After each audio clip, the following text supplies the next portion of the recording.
মানে আমার একটা স্বপ্ন আছে যে ঢাকা শহরে একটা ভালো ক্লিনিক আর হসপিটাল করা, যেখানে সব কিছু ইসলামিকভাবে চলবে ইনশাআল্লাহ। মানে এটা দরকার আছে। আপনারা যদি আমরা ফেস করেছি তো আমরা বুঝতে পারি দরকার আছে। একটা হসপিটালে যান, দেখবেন পরিবেশ এনভায়রনমেন্ট ইসলামিক না। আপনার স্ত্রী অ্যানেস্থেশিয়া করছে, একজন পুরুষ ডক্টর সিজার করবে, অ্যানেস্থেশিয়ার প্রয়োজন আছে, একটা পুরুষ ডক্টর এসে অ্যানেস্থেশিয়া পুশ করছে, তখন তো পর্দা যাচ্ছে গা, পর্দা চলে গেল। দেখা গেল যে এক সময় আপনার স্ত্রী কনসিভ করলো বা সে গর্ভবতী হয়েছে, এখন আপনার উপর রেসপন্সিবিলিটি বেড়েছে। যতদিন সে সন্তানটাকে ধারণ করে রাখবে, এই সময়টুকুর মধ্যে তাকে কোনো প্রকার হারাম কাজে লিপ্ত করতে দেয়া যাবে না। আমাদের সমাজে দেখা যায় সন্তান যারা জন্ম দিচ্ছেন মায়েরা, এই 9 মাস তারা হিন্দি মুভিজ দেখেন, সিরিয়ালস দেখেন, তারপরে অহেতুক গীবত করেন, গল্পগুজব করেন, অহেতুক সময় নষ্ট করেন। এখন তো স্মার্টফোনের যুগ, সারাদিন ফেসবুকিং, ইউটিউবিং, টিকটক, ইনস্টাগ্রাম নিয়ে পড়ে থাকেন। এই প্রতিটা কাজ গর্ভের সন্তানের উপর প্রভাব ফেলে, প্রত্যেকটা কাজ গর্ভের সন্তানের উপর প্রভাব ফেলে। ইভেন মায়ের যদি মন খারাপ থাকে, বাচ্চা ভিতরে কষ্ট পায়। মা যদি প্রফুল্ল থাকে, হাসি খুশি থাকে, বাচ্চা কিন্তু ভিতরে ভালো থাকে। মেডিকেল সায়েন্স পড়েন, আমরা প্যারেন্টিংস নামে একটা বই সাজেস্ট করছি, ওই বইটা পড়ে দেখেন, ডিটেলস সব লেখা আছে। তো মায়ের এখানে সময় কাটানোটা খুব ইম্পর্টেন্ট। কীভাবে আমরা সময় কাটাচ্ছি গর্ভবতী অবস্থায়? এই 9 মাস মায়েদের উচিত বেশি বেশি কোরআন তেলাওয়াত করা, আল্লাহর জিকির আজগার করা, নামাজ না ছাড়া, হ্যাঁ, ভালো কিছু দেখা, ভালো কিছু শোনা, যত রকম হারাম এবং কবিরা গুনাহ আছে এগুলো থেকে দূরে থাকার চেষ্টা করা।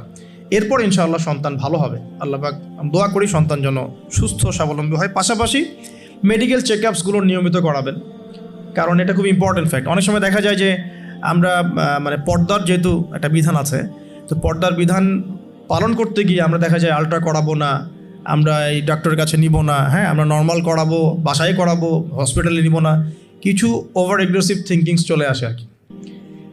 পর্দা করব, তাহলে মহিলা ডাক্তার দেখাতে হবে, আলট্রা খুঁজে বের করতে হবে, কে আলট্রা মহিলা ডক্টর আছে আলট্রা করতে পারে, খুঁজে বের করতে হবে, ক্লিনিক সেভাবে পরিবেশ তৈরি করতে হবে। এই জন্য আমি বলি, মানে আমার একটা স্বপ্ন আছে যে ঢাকা শহরে একটা ভালো ক্লিনিক আর হসপিটাল করা, যেখানে সব কিছু ইসলামিকভাবে চলবে ইনশাআল্লাহ। মানে এটা দরকার আছে। আপনারা যদি আমরা ফেস করেছি তো আমরা বুঝতে পারি দরকার আছে। একটা হসপিটালে যান, দেখবেন পরিবেশ এনভায়রনমেন্ট ইসলামিক না। আপনার স্ত্রী অ্যানেস্থেশিয়া করছে, একজন পুরুষ ডক্টর সিজার করবে, অ্যানেস্থেশিয়ার প্রয়োজন আছে, একটা পুরুষ ডক্টর এসে অ্যানেস্থেশিয়া পুশ করছে, তখন তো পর্দা যাচ্ছে গা, পর্দা চলে গেল।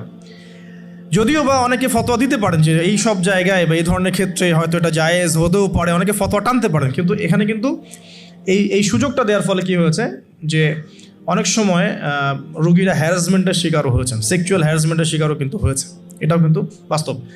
তো এই জন্য ইসলামিক এনভায়রনমেন্টের দরকার আছে। খুঁজে বের করতে হবে যে ইসলামিক ডক্টর কে আছেন, যিনি শরীয়ত বোঝেন, মহিলা ডক্টর কারা আছেন, অ্যানেস্থেশিয়া মহিলা কারা আছে, বা আলট্রা করতে পারে মহিলা কারা আছে, খুঁজে বের করে মেডিকেল চেক আপ নিয়মিত করতে হবে। আর নর্মাল ডেলিভারি ইসলামের বিধান ঠিকই, ইসলাম এভাবেই চলেছে, সিজার এসেছে অনেক পরে, এবং এই ব্যাপারে শেষ জামানার হাদিসও আছে, আমি একটা লেকচারে বলেছিলাম। তবে কিছু কিছু ক্ষেত্রে সিজারের প্রয়োজন হতে পারে, ডক্টররা ভালো বুঝতে পারবেন। তবে এখানে দেখা যায় সাইকোলজিক্যালি অনেক সময় ডক্টররা কী করেন, রুগীদের সাথে একটু সাইকোলজিক্যাল টর্চার শুরু করেন আর কি, ভয় দেখানোর একটা প্রবণতা দেখা যায়। পরে আমরা বলি আচ্ছা ঠিক আছে করে ফেলেন। তো এখানে একটা বিজনেস জড়িত আছে, আপনারা খুব ভালো করেই জানেন যে এখানে একটা বিজনেস জড়িত আছে। আর যখন একটা মায়ের একটা সিজার হয়ে যায়, পরবর্তী বাচ্চাগুলো কিন্তু নর্মাল হওয়া খুব ডিফিকাল্ট, এবং তার সারা জীবন একটা হ্যাসেল তাকে পোয়াতে হয়। যাদের হয়েছে তারা জানে। তো আর নর্মাল হলে আপনি যে আমাদের আগে দাদি নানি দেখবেন 11টা বাচ্চা, আমার নানির 11টা বাচ্চা, 12টা বাচ্চা আমার নানির, আর এক নানির আমার 11টা বাচ্চা, সব নর্মাল, কোনো সমস্যা হয়নি।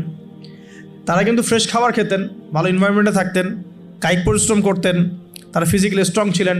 এখনকার মেয়েরা এমন নয়, ফিজিক্যাল স্ট্রাকচার দুর্বল, কায়িক পরিশ্রম কম, ফুড হ্যাবিট ভালো না, ঠিক আছে, ফুড হ্যাবিটটা টোটালি অনইসলামিক, ঘুমের ঠিক নাই, খাওয়ার ঠিক নাই, হ্যাঁ, এক্সারসাইজ নাই, অনেক কিছুই নাই। দেখবেন তারা ফিজিক্যালি উইক, মেন্টালি উইক, তখন দেখা যাচ্ছে সিজারের প্রয়োজন হয়, নর্মাল ডেলিভারি করতে পারে না।